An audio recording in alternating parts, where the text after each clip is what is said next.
Modifier modifier एक function ही है, लेकिन वो एक फंक्शन की तरह नॉर्मली कॉल नहीं किया जा सकता। उसका ऑब्जेक्टिव किसी फंक्शन के बिहेवियर को चेंज करना है।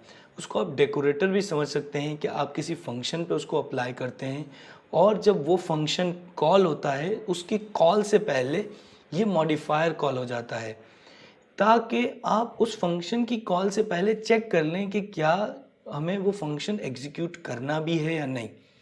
फॉर एग्जांपल, आप कोई भी फ़िल्टर या कोई वैलिडेशन लगाना चाहते हैं तो अक्सर आप वो फंक्शन के अंदर कोड लिखते हैं।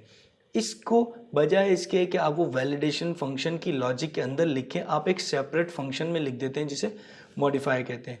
बेनिफिट क्या है कि आपका कोड सिंपल हो जाता है, क्लीन हो जाता है। आपके कोड में जो फंक्शन का कोड है उसमें कोई वैलिडेशन नहीं है कि अगर ये वैलिडेशन पास होगी तो फंक्शन का आगे के कोड एग्जीक्यूट हो, वरना आगे का कोड एग्जीक्यूट ना हो। तो उसके लिए आप एक मॉडिफायर बनाते हैं, उसमें आप अपनी लॉजिक वैलिडेशन की लगा देते हैं और उस मॉडिफायर को फंक्शन पर अप्लाई कर देते हैं। जिस तरह हमने पब्लिक व्यू के क्वालिफायर अप्लाई किए थे, इसी तरीके से मॉडिफायर को भी अप्लाई कर देते हैं फंक्शन पे।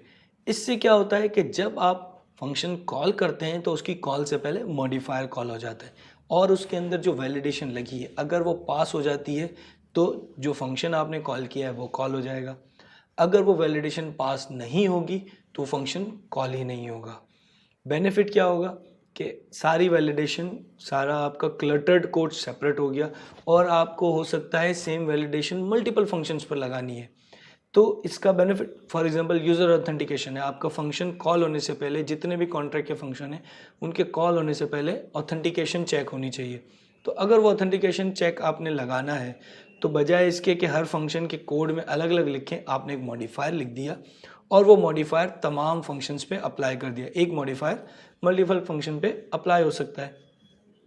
अब होगा ये कि आपका मॉडिफायर जो वैलिडेशन का कोड है वो अलग हो गया और आपकी बिजनेस लॉजिक जो फंक्शन में मौजूद है वो अलग हो गई। सॉलिडिटी में इसका यूजेज और बेहतर है इसी वजह से कि आप फॉर एग्जांपल आप एक ई कॉमर्स की ऐप बनाई आपने, आपका एक कॉन्ट्रैक्ट है जिस पे कस्टमर्स पेमेंट करते हैं थ्रू क्रिप्टो करेंसी इथीरियम।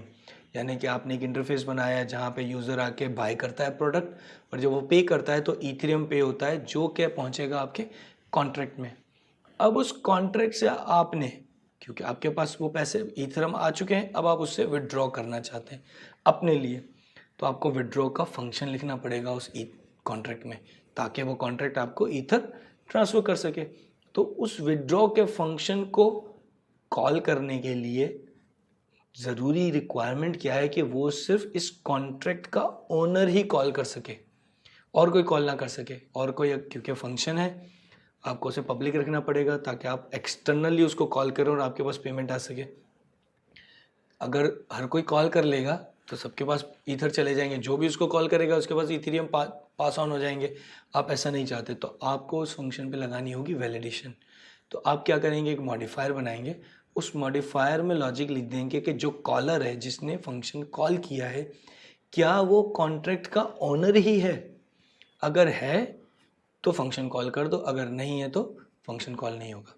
और फंक्शन कॉल कर दो कैसे बताया जाता है, आप लिख देते हैं अंडरस्कोर सेमीकोलन।